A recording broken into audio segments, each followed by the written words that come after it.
พระบรมธาตุบุญในช่วงวันมาฆบูชาแต่ถวายจะเป็นปัจจัยในถวายข่าวของพระบรมธาตุบุญแล้วที่โอกาสเดียวให้สื่อในการติดตามสื่อไว้ให้เพื่อนข่าวเมื่อเองก็เป็นสื่อแล้วพี่น้องข่าวเพราะว่าถ้าความยาวประมาณ100 กว่าลายชื่ออยู่ในนั้นไม่ต่ำกว่าเป็นหมื่นชื่อในทรงเป็น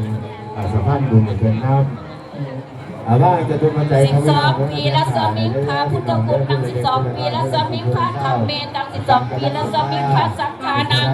ทุกขโลหะพยังวิวัชชัยเย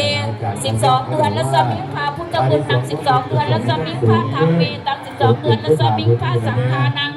ทุกขโลหะพยังวิวัชชัยเย7 วันและสมิงพาพุทธคุณตั้ง7 วันและสมิงพาธรรมเมตั้ง7 วันและสมิงพาสังฆานัง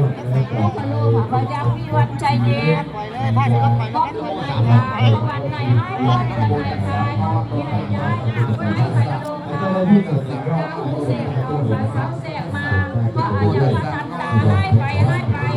เพราะถูกคนว่าเนี่ยนิสาเป็นสัญญาให้ไปจะมาเป็นปัจจัยกับพี่น้องเป็นพี่น้องเป็นพ่อเป็นคุณเป็นแม่เป็นผู้ใหญ่เป็นเป็นการเกี่ยวกับเรื่องการดำเนินชีวิตเรื่องการเอาไปแหวกทำอาหารกิน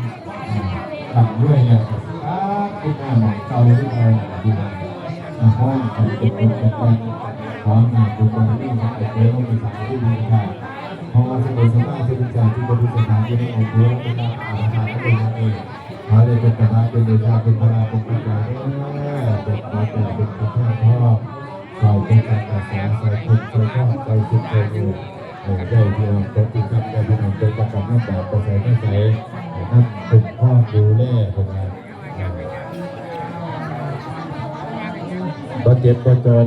นะครับมีกินให้หมดคนที่มีทั้งชาตินี้และชาติหน้าสุขสุขันพี่น้องสตังให้เลือกกินให้เลือกใส่พร้อมได้เห็นว่าอะไรอะไรเห็นว่าพ่อมีกันมีให้เราทั้งร่วมให้ด้วยเห็นเพียงเขาได้สูงเห็นเพียงตาเห็นเพียงตาให้ได้ถ่วมหัวเย็นเมื่อคนละเนาะ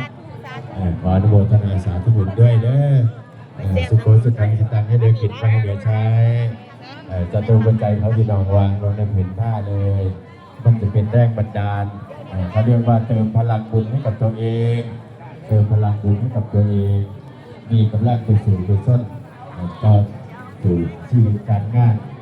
สู่วัตถุสู่วัตเจ็บสู่วัตจนร่ำรวยมากขั้นเวลาอายุหนุ่มขวัญเงินสดให้แต่เย็บไปได้เดียวในเพียงเพื่อให้เป็นยื่ในช่วงเศร้ากินยาเสียทั้งแม่เนาะไปหาหมอกับพ่อทั้งหมอที่ระดับโรงพยาบาล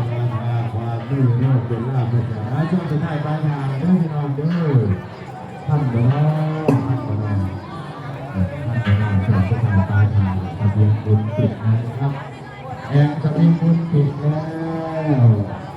คุณเอาไปท่านเดี๋ยวก็ต้องเสียใจแน่รออีกจะอะไรที่อีกถุงหนึ่งพี่น้องมีเจ้าภาพประจองแล้วเป็นผ้าใหม่เพื่อน